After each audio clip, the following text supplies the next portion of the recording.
à un moment donné, les opinions publiques en Europe vont se sentir atteintes de plein fouet dans leurs intérêts vitaux par l'Ukraine, la guerre en Ukraine.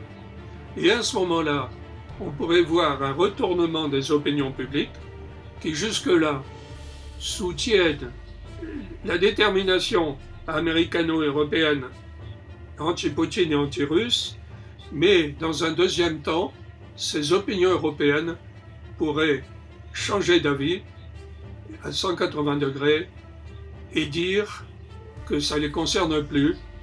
Poutine l'attend, ce retournement. Il l'attend. Bonjour Laurent Arthur Duplessis. Bonjour Ying. Et bienvenue à nouveau dans l'émission Esprit français. Et je vous remercie de votre invitation. Et merci à vous aussi. Et aujourd'hui, en fait déjà, vous êtes journaliste, vous êtes spécialisé en géopolitique et économie. Oui. Et aujourd'hui, nous allons parler de la guerre en Ukraine et aussi son impact sur l'Europe et le monde. Et tout d'abord, le 21 septembre, Poutine a annoncé la mobilisation de 300 000 réservistes en Russie. Et c'est la première fois, en fait, après la Deuxième Guerre mondiale. Et certains disent que c'est un signe de faiblesse et d'un aveu d'échec. Et qu'en pensez-vous? Alors, je crois que les Occidentaux prennent leur désir pour des réalités en pensant que cette mobilisation signale la défaite et la fin de l'aventure russe en Ukraine. En effet, Poutine a engagé très peu d'hommes lorsqu'il a commencé cette guerre le 24 février. Il a engagé à peu près entre 150 000 hommes, 180 000, tout au plus, et les Russes ont attaqué à 1 contre 3 les Ukrainiens. Or, quand on attaque, il faut que ce soit l'inverse. Il faut être 3 contre 1. Et malgré cette infériorité numérique, ils avaient eu d'excellents résultats grâce à leur artillerie. Les Occidentaux, ayant surarmé les Ukrainiens avec des canons ultramodernes et ayant par ailleurs envoyé aussi d'ailleurs des mercenaires et des officiers et des instructeurs pour encadrer les artilleurs ukrainiens, la Russie se retrouve un peu débordée. Poutine mobilise 300 000 hommes de manière à rééquilibrer numériquement l'armée russe par rapport à l'armée ukrainienne. Ça ne veut pas dire qu'il a perdu. D'autre part, l'hiver arrive, il va un peu geler les combats, il va reprendre beaucoup au printemps.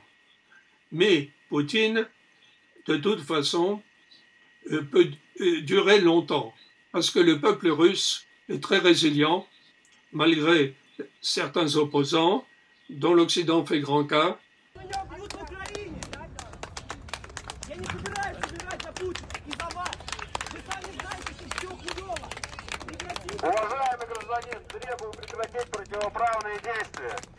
Ce sont surtout des jeunes bourgeois des villes qui sont réfractaires, qui ont pris des billets d'avion pour s'exiler, ou, dit-on même, qui cherchent à se casser un bras ou une jambe pour échapper à la mobilisation.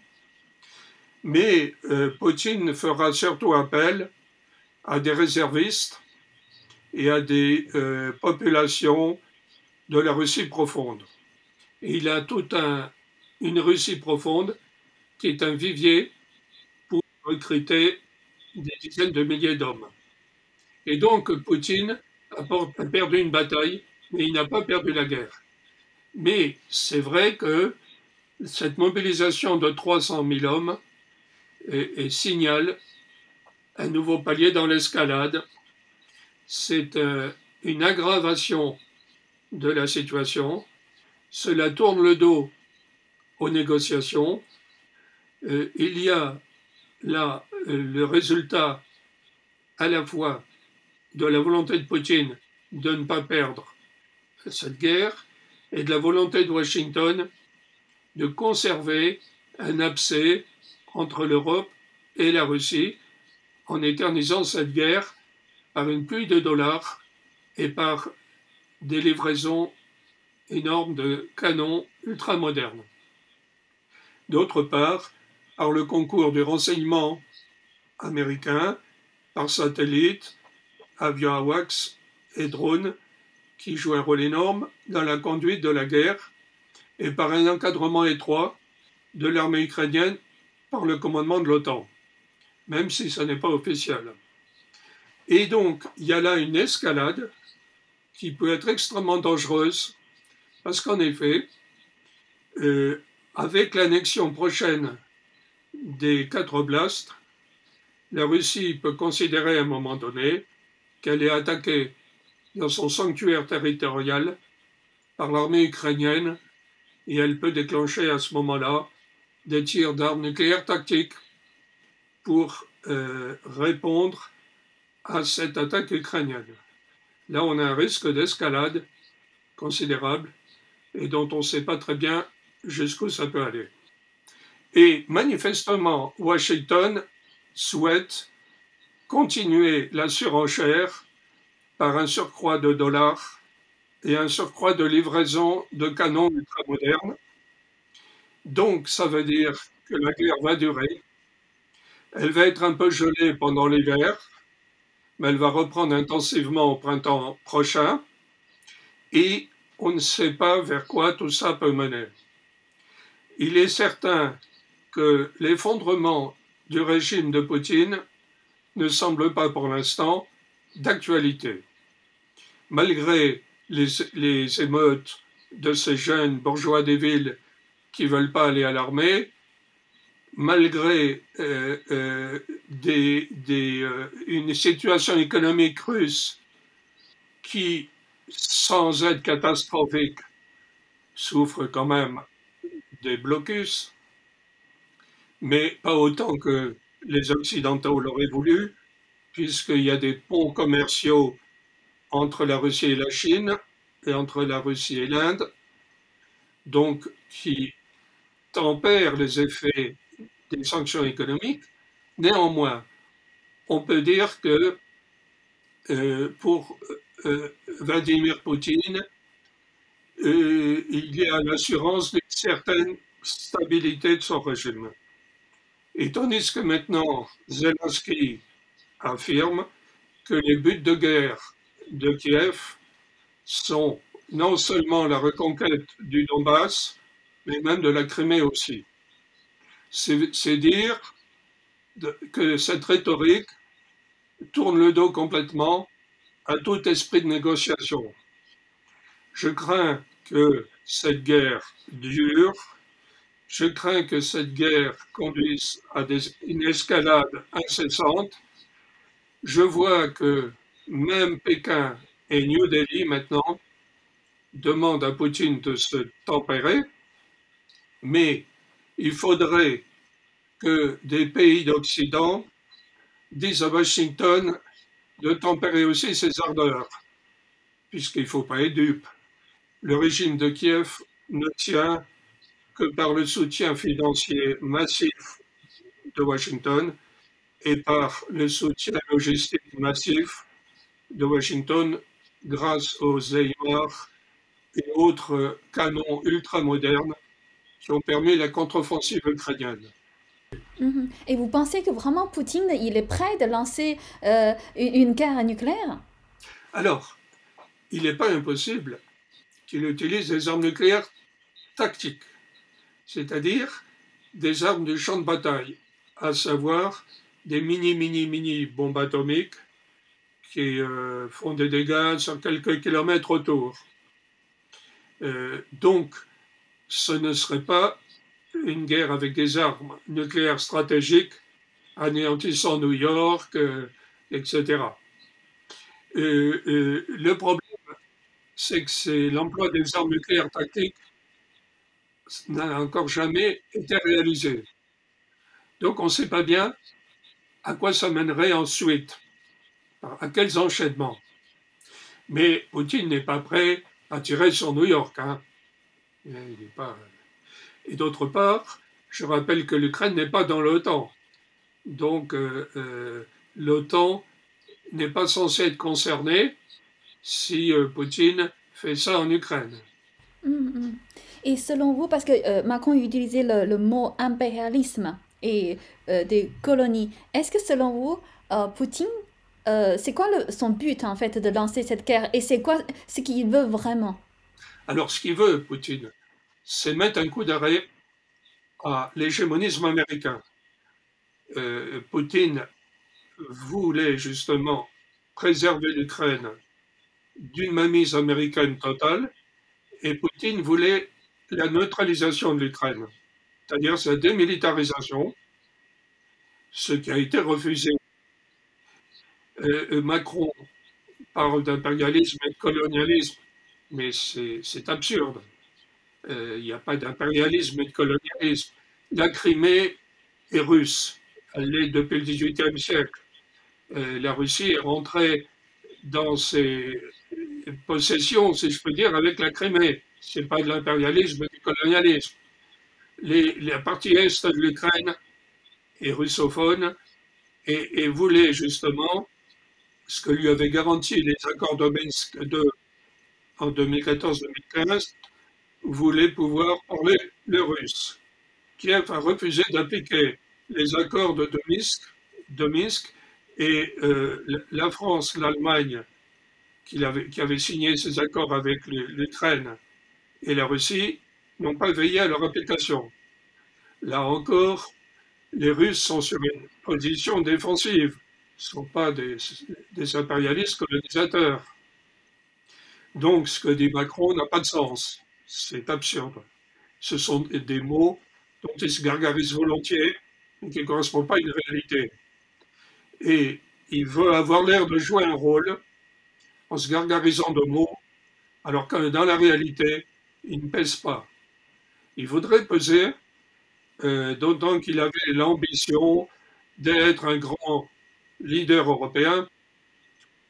Finalement, il se sent dépossédé de ce rôle par une von der Leyen qui est omniprésente et qui le met lui au second plan. Donc, il fait des déclarations. Mais je crois que ça n'a aucune importance en réalité.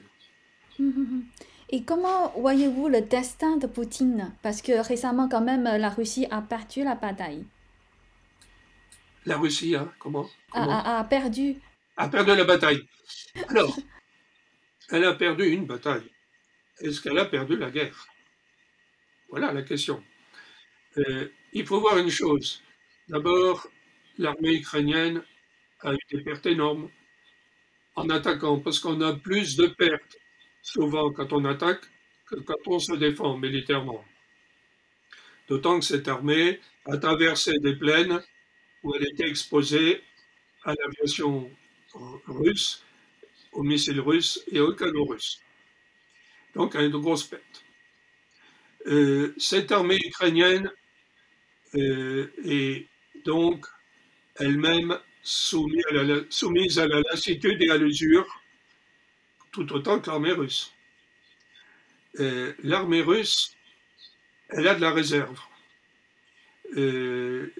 Au départ, Poutine a engagé à peu près 130 000 hommes. L'armée russe, c'est 800 000 hommes. Poutine a voulu garder des forces de réserve pour tenir toutes les frontières et tenir en respect l'OTAN, mais s'il veut augmenter son effort, il peut le faire sans difficulté. D'autre part, le peuple russe est quand même très résilient. Il a montré au cours de son histoire et il est encore résilient. Donc je crois que cette guerre pourrait durer longtemps. Poutine, me semble-t-il, n'est pas du tout sur le point de perdre le pouvoir.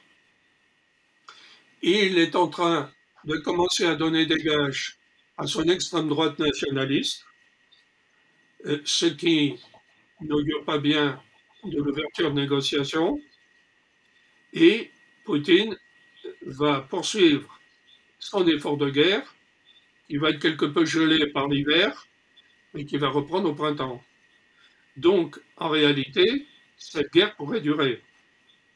Je ne pense pas que Poutine soit au bord de perdre le pouvoir. Mais selon le président des États-Unis, Biden, il a dit que personne n'a menacé la Russie. Alors, c'est faux. Pourquoi c'est faux? Lorsque le rideau de fer est tombé en 1991, il y avait eu un accord entre James Baker, le secrétaire d'État aux Affaires étrangères de l'époque, et représentant donc le gouvernement américain, et Gorbatchev. Baker avait dit à Gorbatchev, l'OTAN ne s'étendra pas à l'Est. Gorbatchev avait eu le tort de ne pas demander un accord signé. Ça a été un accord oral. L'ancien ministre français Roland Dumas a attesté comme témoin direct de ces accords verbaux. Le ministre Hubert Védrine dit aussi la même chose. Mais il est vrai que à partir du moment où le pacte de Varsovie se dissolvait et où, en plus, l'Union soviétique se disloquait, l'OTAN n'avait plus de raison d'être, puisque l'OTAN est une alliance atlantique construite pour faire face au pacte de Varsovie. Cette dissymétrie a commencé à se développer au cours des années 90 et 2000 par l'intégration à l'OTAN de toute une kyrielle de pays européens qui a fait que les frontières de l'OTAN se sont rapprochées de la Russie, voire leur juxtées. À partir de là, les Russes ont eu un sentiment d'être assiégés. Alors on va dire c'est de la paranoïa, ces Russes sont fous, et ils ont une tradition délirante, etc. Néanmoins, ils l'ont vécu comme ça. Alors ils l'ont d'autant plus vécu comme ça que les casernes américaines se sont installées dans tous ces pays-là. Donc les Russes se sont retrouvés avec des garnisons américaines de l'OTAN, ou toutes proches. Donc, à un moment donné, Poutine a considéré qu'il fallait réagir, et l'Ukraine est un élément stratégique tel que Zbigniew Brzezinski l'avait théorisé dans son livre Le Grand Échiquier en 1997. Il avait dit « Si l'Ukraine tombe, la Russie tombe ». Donc là, l'Ukraine, c'est un élément stratégique que Poutine a voulu préserver d'une intégration à l'OTAN et en tout cas, au moins déjà d'une militarisation à outrance sous égide américaine. C'est pour ça qu'il faut bien considérer que les torts sont partagés dans cette invasion de l'Ukraine. Certes, Poutine s'est peut-être aventuré exagérément en envahissant une partie de l'Ukraine. Néanmoins, il avait certaines raisons de le faire, et ces raisons se sont développées pendant les années 90 et 2000.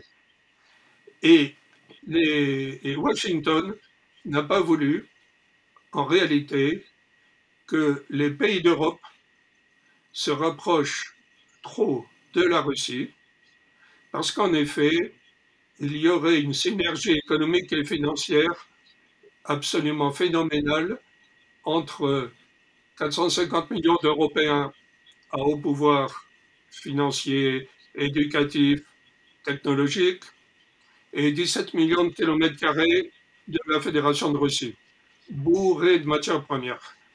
Il y aurait là une synergie qui ferait de cet ensemble eurasiatique un ensemble surplombant sur le plan économique et financier, et qui ferait une rivalité surplombante face à l'économie américaine.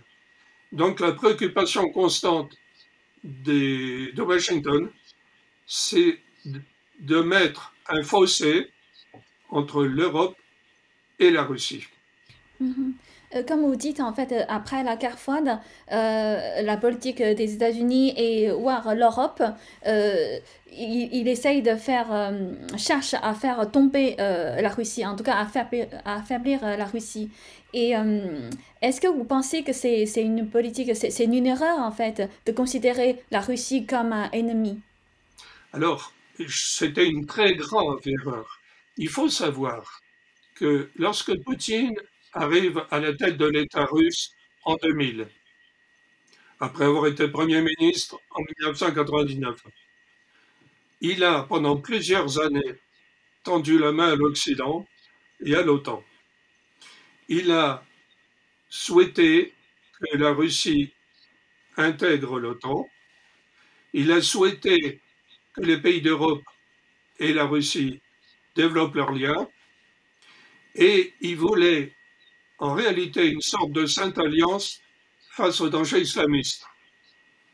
En effet, il y a eu les deux guerres de Tchétchénie, il y a eu du terrorisme islamiste en Russie, et puis on voit la poussée islamiste qui s'est développée, et la Russie notamment a des craintes liées au Caucase et liées au Moyen-Orient, qui sont ses arrière-cours ou le sud de la Fédération de Russie pour les pays du Caucase Nord. Du coup, Poutine, voyant que sa main tendue était refusée obstinément par Washington et par ses vassaux européens, car il faut bien dire que les pays d'Europe sont vassalisés complètement par Washington, et depuis la disparition du général de Gaulle, il n'y en a pas un qui véritablement fait quoi que ce soit de sérieux pour que ça change. Eh bien, à partir de 2007, il a renoncé complètement à tendre la main encore à l'Occident et il s'est tourné vers la Chine.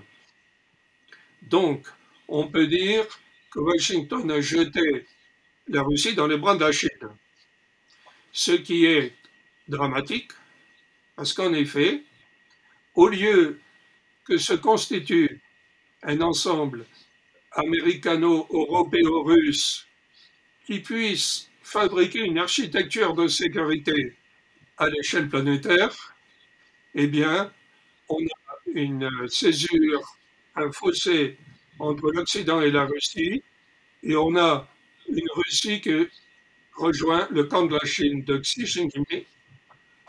Jinping, donc la Chine communiste. Alors cet ensemble, cet axe Moscou-Pékin est un axe, je dirais, toxique, dans le sens que ça donne à Xi Jinping un regain de puissance dans le jeu international. Donc, en ce sens, la politique de Washington a été désastreuse depuis la chute du mur de fer. Pourquoi cette politique? Parce que les États-Unis, enfin Washington, l'État profond américain, c'est-à-dire un noyau de hauts dirigeants qu'on ne voit pas, qui agissent dans l'ombre, mais qui contrôlent largement l'État profond et notamment les services de renseignement, les 14 agences de renseignement, ces hauts fonctionnaires, ces hauts personnages veulent une hégémonie américaine sans partage.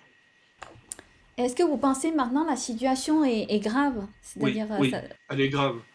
Elle est grave parce que là, on assiste à une escalade. Elle est grave parce que pour l'instant, on ne voit pas de processus de négociation se mettre en marche.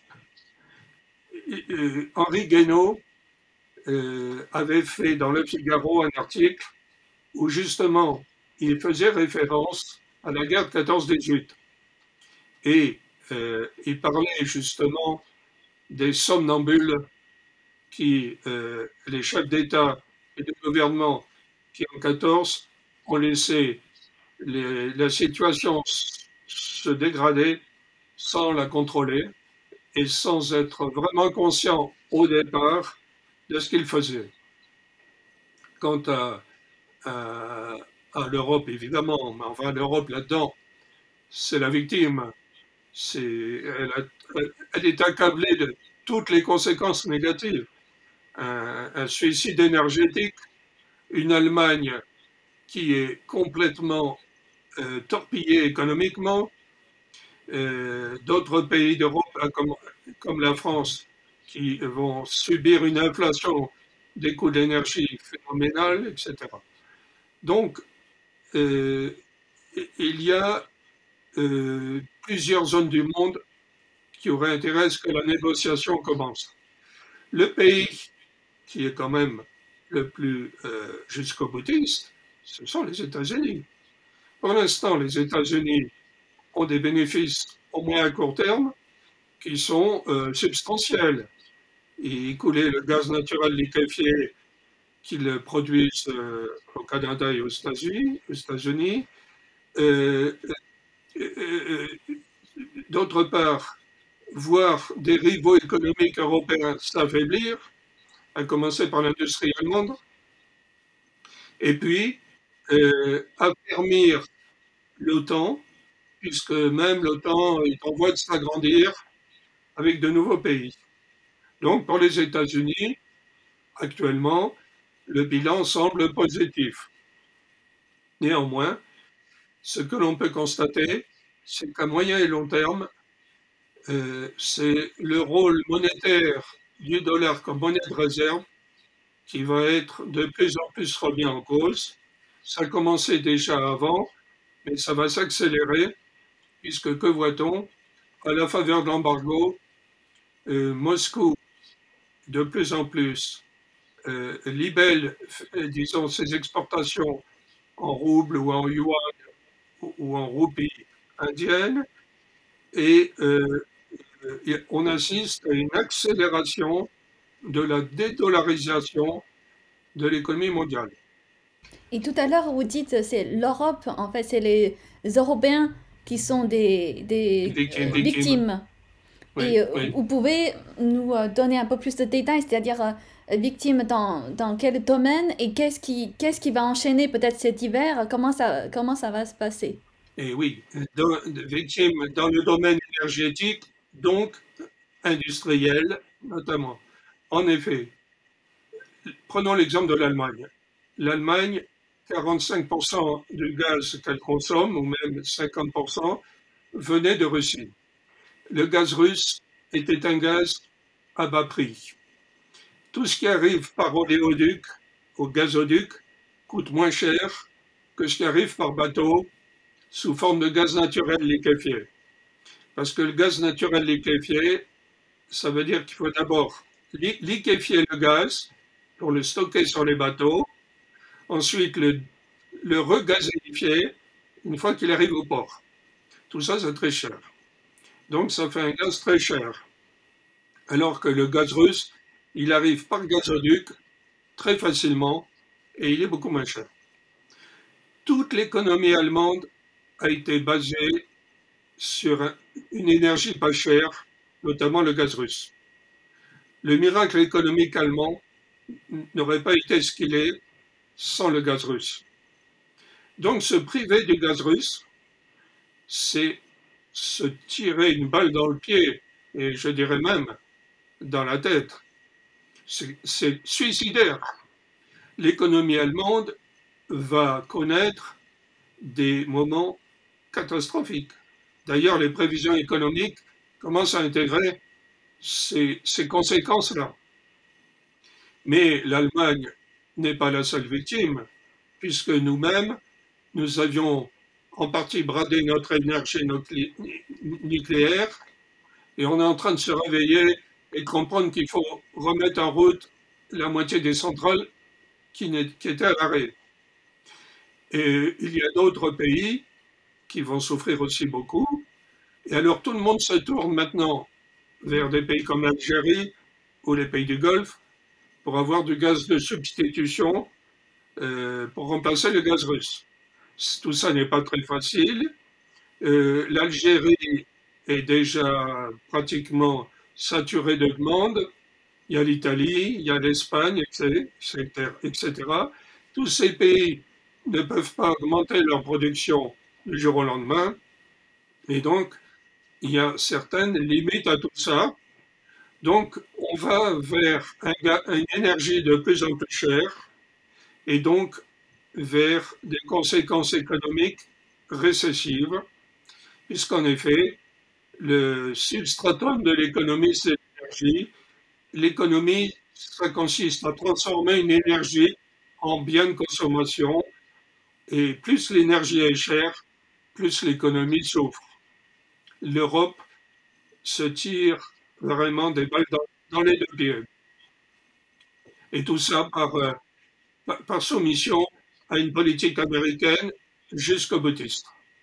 Ah, et c'est-à-dire déjà pour le pilier économique d'Europe, Allemagne, elle va tomber, l'Allemagne. Ah ben, ça va être, pour l'Allemagne, ça va être un frein économique, une récession terrible parce que le temps de pouvoir installer tous les centres de retraitement du gaz naturel liquéfié pour le regazéifier, mais de toute façon avec des coûts d'énergie bien plus élevés, donc avec des prix industriels moins compétitifs, alors que l'économie allemande est très largement fondée sur l'exportation. Eh bien, pour l'économie allemande, ce sera un choc terrible, terrible, Mhm. terrible. Et vous pensez qu'il y aura vraiment une série de faillites qui Oui, arrivent oui, bientôt? oui. En Allemagne, mais pas qu'en Allemagne. En France, par exemple, aussi, il y a beaucoup de petites et moyennes entreprises qui vont pas pouvoir survivre face à la hausse du coût de l'électricité. Il y a déjà des secteurs où on réduit l'activité, voire on la ferme, cette activité, parce que l'électricité s'annonce trop chère et la rentabilité de ces activités serait anéantie. Et on peut s'attendre, le peuple, c'est-à-dire les Européens, euh, vont se révolter. Oui, alors, effectivement, le renchérissement du coût de l'électricité va peser très lourdement sur le budget des ménages en Europe. C'est au point que les gouvernements veulent subventionner en partie cette consommation d'électricité pour empêcher l'asphyxie des ménages. Néanmoins, les possibilités d'intervention des gouvernements ont leurs limites, d'autant que la hausse des taux d'intérêt va augmenter l'endettement des États. Alors du coup, à un moment donné, les opinions publiques en Europe vont se sentir atteintes de plein fouet dans leurs intérêts vitaux par l'Ukraine, la guerre en Ukraine. Et à ce moment-là, on pourrait voir un retournement des opinions publiques qui jusque-là soutiennent plus ou moins la, la, la, la, la détermination américano-européenne anti-Poutine et anti-russe, mais dans un deuxième temps, ces opinions européennes pourraient changer d'avis à 180 degrés et dire que ça ne les concerne plus, qu'elles ne veulent pas se paupériser uniquement pour défendre le régime d'Helsinki, le régime de Kiev, et que donc ces opinions européennes pourraient commencer à manifester leur opposition à l'implication des gouvernements européens contre la Russie. Poutine l'attend, ce retournement. Il l'attend. Mhm. Est-ce que vous pensez, est-ce qu'il y a une possibilité, il y aura des désaccords entre les pays européens, c'est-à-dire par exemple Allemagne, si jamais il voit ça va pas parce qu'on va, il va risque de mourir, il a dit non non maintenant ça y est, moi je vais voir avec la Russie, je vais changer ma position. Alors justement, l'opinion publique allemande peut parfaitement retourner sa veste, comme on dit, et faire pression sur son gouvernement pour modifier sa politique. Tout est possible. Les pays d'Europe, les peuples d'Europe vivent dans le confort depuis longtemps et ont oublié ce que c'est qu'une économie de guerre. Or, le président Macron a dit que nous avons maintenant une économie de guerre. Qu'est-ce que c'est une économie de guerre? C'est une économie de pénurie. Alors, est-ce que les peuples européens, quand ils vont commencer à la vivre, cette économie de pénurie, est-ce qu'ils vont toujours considérer qu'il est important de soutenir Kiev contre Moscou? Et est-ce qu'ils ne vont pas faire pression sur leur gouvernement pour que ceux-ci changent de politique de manière à ce que les Russes puissent à nouveau alimenter en gaz les gazoducs qui vont vers l'Allemagne et vers l'Europe. Mhm. Et comment vous voyez comment dire, l'ampleur de cette récession économique? Eh bien, cette ampleur risque d'être assez importante. La Fédération de Russie, avec ses 17 millions de kilomètres carrés bourrés de matières premières, est un énorme fournisseur en minerais, en métaux ferrés et non ferreux pour l'industrie mondiale. Je reprends l'exemple de l'aluminium. La Russie est un gros producteur d'aluminium. À partir du moment où des chaînes de production n'ont plus accès aussi facilement qu'avant à ces matières, à ces minerais, à ces métaux ferreux et non ferreux, eh bien, ces chaînes de production se voient soumises à des périls importants, soit des surcoûts, soit des pénuries, et donc des interruptions de production, et en réalité, un certain nombre de faillites de sociétés industrielles. Donc, la Russie détient un levier de puissance énorme avec ses ressources en matières premières. Et on peut aussi considérer cela du point de vue des céréales. L'Ukraine est un gros producteur de céréales, mais la Russie encore plus.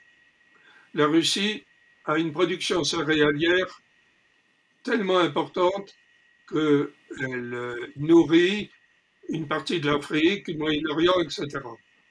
À partir du moment où les échanges sont bloqués par les situations de guerre et les ostracismes, les embargos, cela induit, et on le voit déjà au Moyen-Orient et en Afrique du Nord et en Afrique subsaharienne, des risques de pénurie alimentaire graves qui peuvent ramener sur le devant de la scène des famines collectives catastrophiques. Les famines collectives, pratiquement, avaient disparu à partir des années 60. Il y a eu la révolution verte en Inde. L'Inde s'est mise à devenir autonome sur le plan alimentaire.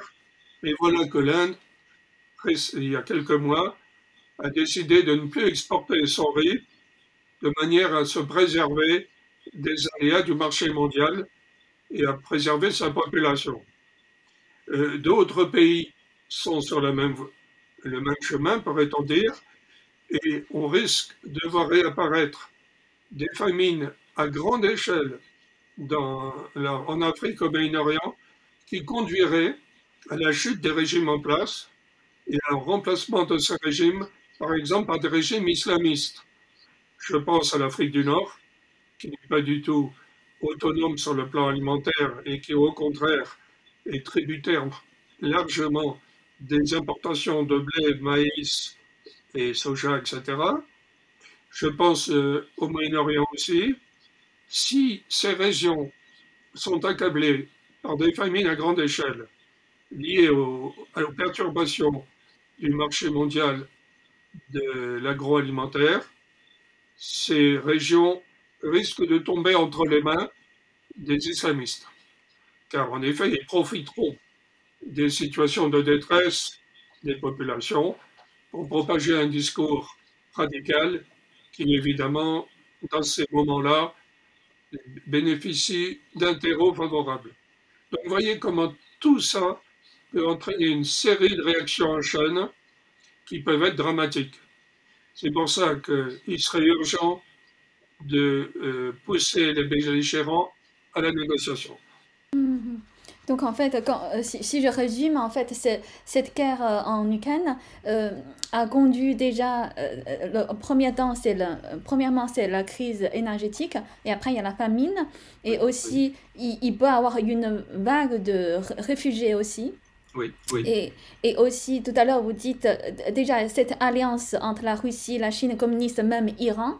Donc c'est un pays terroriste communiste, c'est-à-dire c'est créer une alliance dangereuse.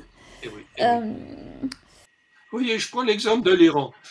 Bon, l'Iran est au seuil nucléaire, c'est-à-dire qu'il a déjà enrichi beaucoup d'uranium à 60%, et ensuite pour arriver à 90%, c'est-à-dire pour faire les bombes atomiques, c'est très rapide, de 60 à 90. L'accord de 2015 n'est apparemment pas en voie d'être mis en scène.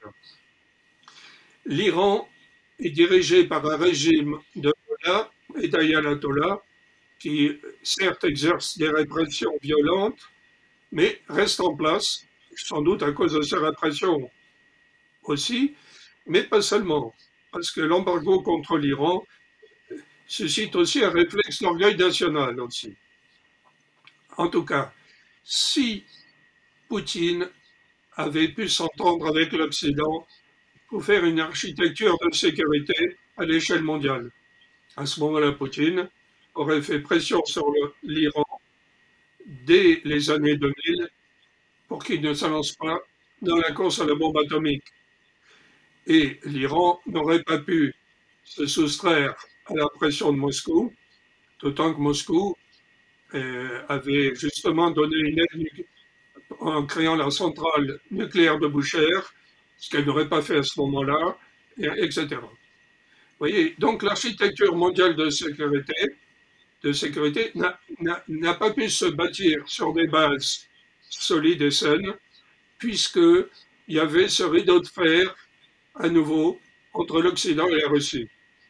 Et du coup, la Russie, comme je disais tout à l'heure, va renforcer Xi Jinping, qui va pouvoir faire valoir devant le congrès du Parti communiste en sa réélection qu'il a un grand allié en la personne de Poutine et qu'il y a un ensemble, un axe Moscou-Pékin renforcé par un axe avec Téhéran, c'est-à-dire une alliance Russie, Chine, Iran, l'Iran étant une réserve énorme de pétrole et de gaz, et avec l'Inde qui, ma foi, navigue entre les États-Unis d'un côté et de l'autre la Russie, bien que, pour ce qui est de la Chine, il y ait des tensions entre l'Inde et la Chine.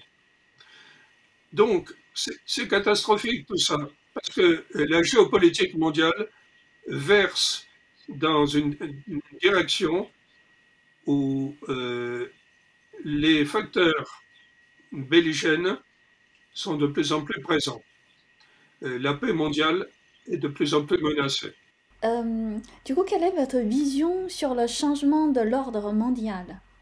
Alors, il y a le changement de l'ordre mondial, en effet.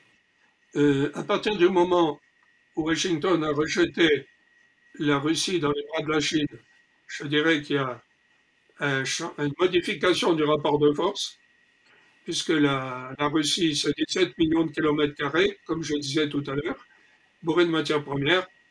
Tout ça, ça va plutôt vers la Chine, l'Inde et un certain nombre de pays d'Amérique latine et d'Afrique qui ne suivent pas Washington, hein, malgré les pressions. Et on va d'un système unipolaire qui était notamment celui des années 90, où les États-Unis étaient l'hyperpuissance mondiale, on va vers un système multipolaire dans lequel la Chine sera un élément clé est l'axe Moscou-Pékin, un axe absolument clé. On a une polycentralisation du monde accélérée par la crise ukrainienne et on a d'autre part une accélération du processus de dédollarisation qui était déjà amorcé avant, mais qui s'accélère avec le fossé entre l'Occident et la Russie, puisque la Russie vend ses matières premières en roubles, en yuan ou en rupie, et ne les vend plus en dollars. Si bien que le commerce mondial comporte de plus en plus de composantes monétaires qui ne sont pas le dollar, et la Russie et la Chine préparent un nouveau système monétaire en accumulant de l'or métal. Ça fait déjà longtemps que ces deux pays achètent de l'or métal par le biais du marché de Hong Kong notamment, et le plus discrètement possible pour ne pas faire monter les prix, et de manière à avoir une encaisse or suffisamment énorme pour pouvoir y baser dessus des monnaies avec éventuellement un complément en minerais précieux notamment.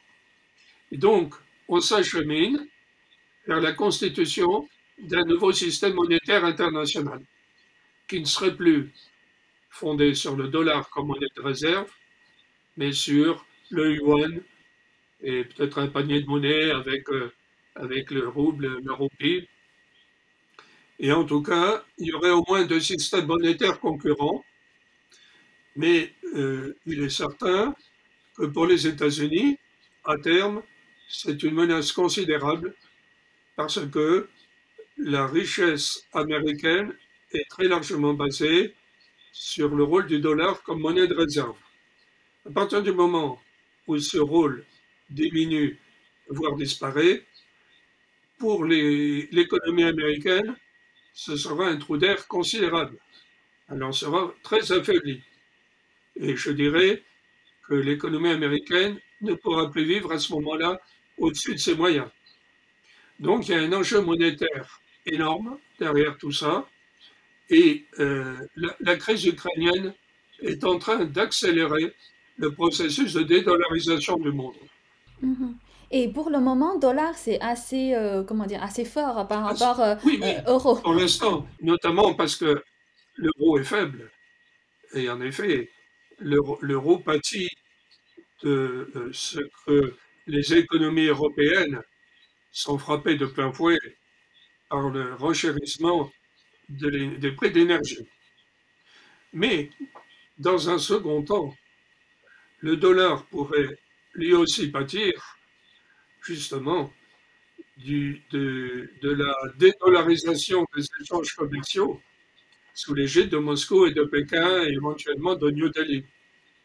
Donc, dans un premier temps, oui, le dollar profite, mais dans un second temps, il pourrait lui aussi suivre le chemin de l'euro. Mhm. Et tout à l'heure, on a parlé, cette guerre va fragiliser l'Allemagne. Oui, oui. Et est-ce que pour la France, quel est l'impact pour la France? Alors, l'impact pour la France sur le plan économique, il n'est pas bon. Pourquoi? L'Allemagne est notre premier partenaire commercial. La France exporte beaucoup en Allemagne et elle importe beaucoup d'Allemagne. Mais si l'économie allemande est défaillante, ça aura des répercussions négatives sur beaucoup d'entreprises françaises qui exportent en Allemagne. C'est un système de vase communicant. C'est un système cette économie mondiale fait que les économies sont très imbriquées les unes dans les autres, et quand une économie tombe, il y a un jeu de dominos. Donc pour la France, ce ne serait pas une bonne chose. Cela dit, il y a eu un effet secondaire positif à cette crise du gaz, c'est que tout d'un coup, le gouvernement a modifié radicalement sa politique nucléaire, alors qu'il avait programmé la fin des centrales nucléaires à terme. Voilà qu'il a fait marche arrière et qu'au contraire, il se dépêche de remettre en service 45% des centrales qui ne marchaient plus et il programme la relance de la filière nucléaire. Ça, on peut dire que c'est un effet secondaire positif de la crise du gaz. Mhm. Et est-ce que, selon vous, c'est-à-dire déjà on a parlé de l'Allemagne, le déclin de l'Allemagne et aussi déclin, comment dire, l'ensemble de l'Europe. Oui, notamment l'Italie, qui est un pays industriel encore, malgré les ravages que l'euro fait sur les industries italiennes, françaises et espagnoles. Et il y a encore une industrie italienne qui exporte beaucoup. Et là aussi, les PME industrielles italiennes vont souffrir beaucoup de l'augmentation du coût de l'énergie. Et il en va de même pour les nôtres et pour celles de l'Espagne. Donc, l'Allemagne ne sera pas le seul pays à souffrir de l'inflation des prix de l'énergie. Pour les pays d'Europe, c'est une catastrophe. Et cette catastrophe, on aurait pu l'éviter en ayant des positions politiques étrangères vis-à-vis de la Russie plus avisées, non seulement depuis 2014, mais même avant 2014. Il aurait fallu faire pression sur Washington dès les années 90 pour que la Russie soit considérée comme un allié de l'Occident. Mais Washington ne le voulait pas. Et maintenant, on a toutes les conséquences qui tombent comme une avalanche. Il en sort de partout. Et pour l'Europe, c'est très mauvais.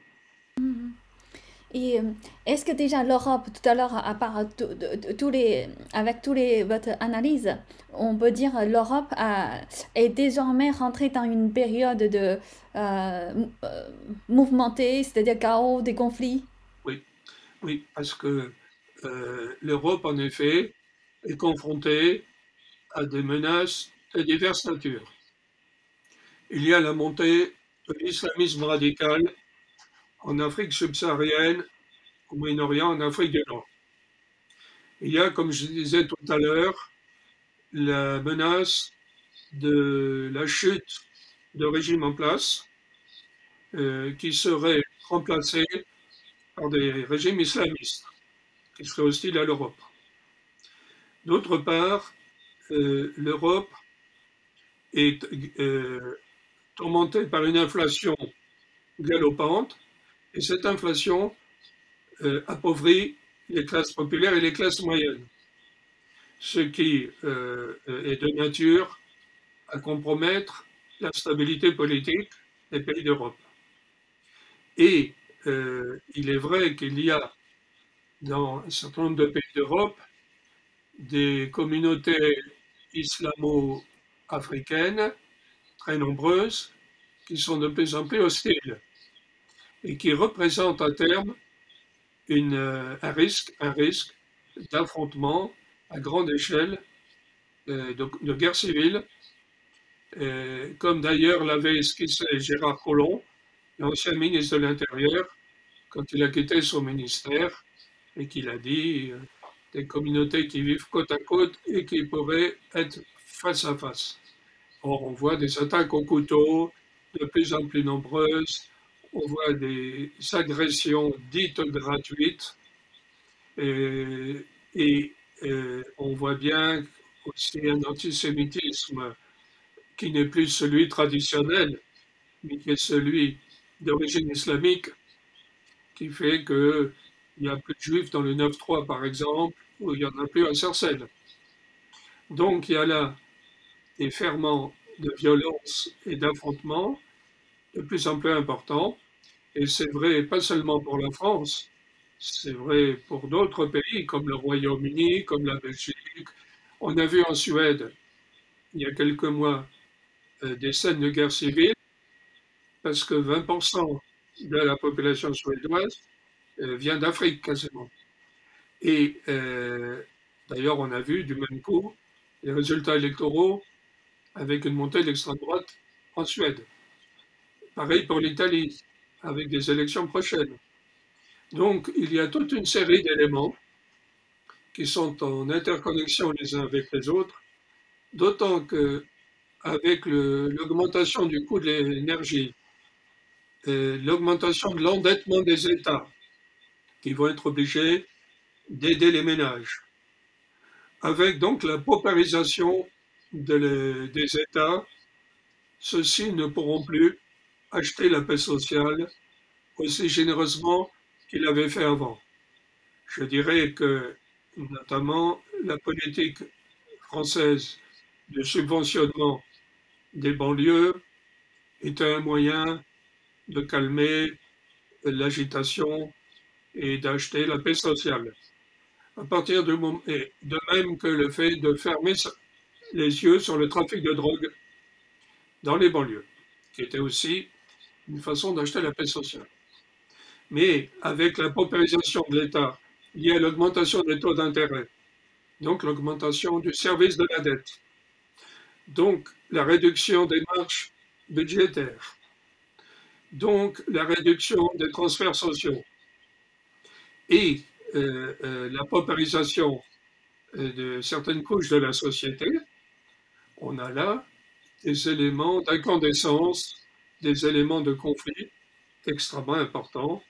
Et donc l'Europe va devoir faire face à des soubresauts internes et externes. Je dirais que l'Europe entre dans une période de grand danger.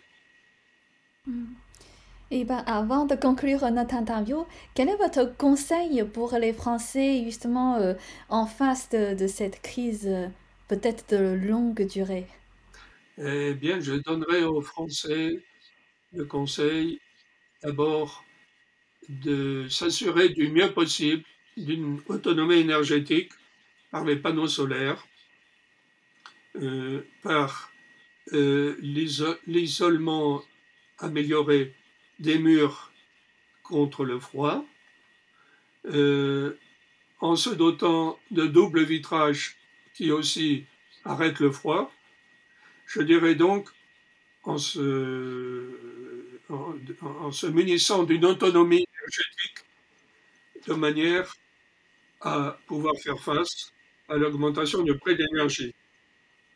Et d'autre part, d'avoir des attaches avec les populations rurales pour pouvoir s'approvisionner en légumes, en fruits, en viande, etc., auprès de producteurs locaux, en court-circuitant la grande distribution, ce qui permet d'avoir des aliments moins chers et en pouvant ainsi mieux garantir des approvisionnements alimentaires qui pourraient aussi être perturbés par une inflation galopante et par des troubles divers qui seraient aussi de nature à nuire aux chaînes logistiques qui alimentent les grandes villes notamment.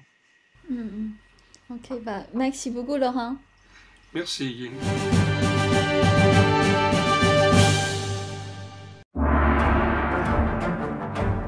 Plus qu'un simple spectacle. Vous assistez à la renaissance d'une culture. Vous allez découvrir ce que le monde moderne n'a jamais vu.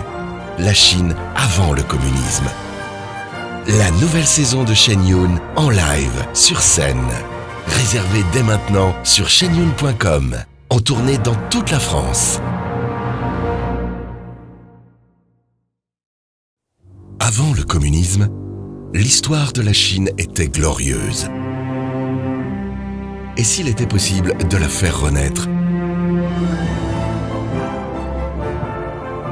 Depuis 2006, Shen Yun fait revivre l'essence de la civilisation chinoise, profondément enracinée dans des valeurs ancestrales telles que la compassion, l'honnêteté et la foi.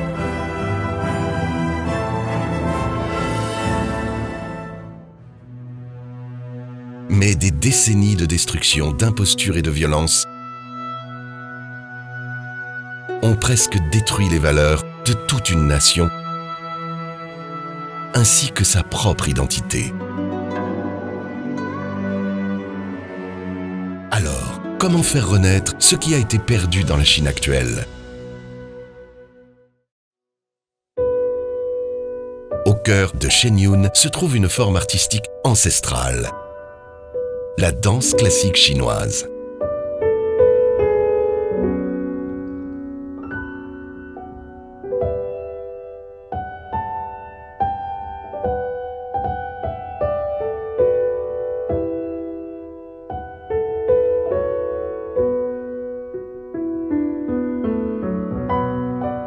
Dans la danse classique chinoise, le mouvement vient du cœur.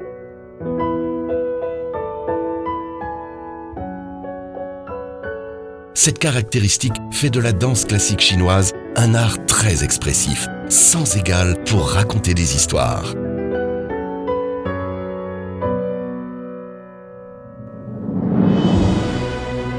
La musique originale de Shen Yun marie l'Orient et l'Occident. Et nous préservons les techniques traditionnelles à travers nos productions.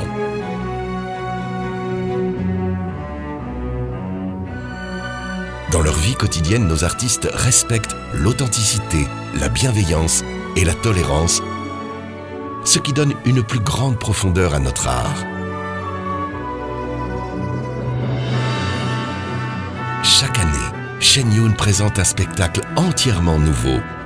Histoires inédites, nouveaux costumes, musiques originales et toute nouvelle chorégraphie.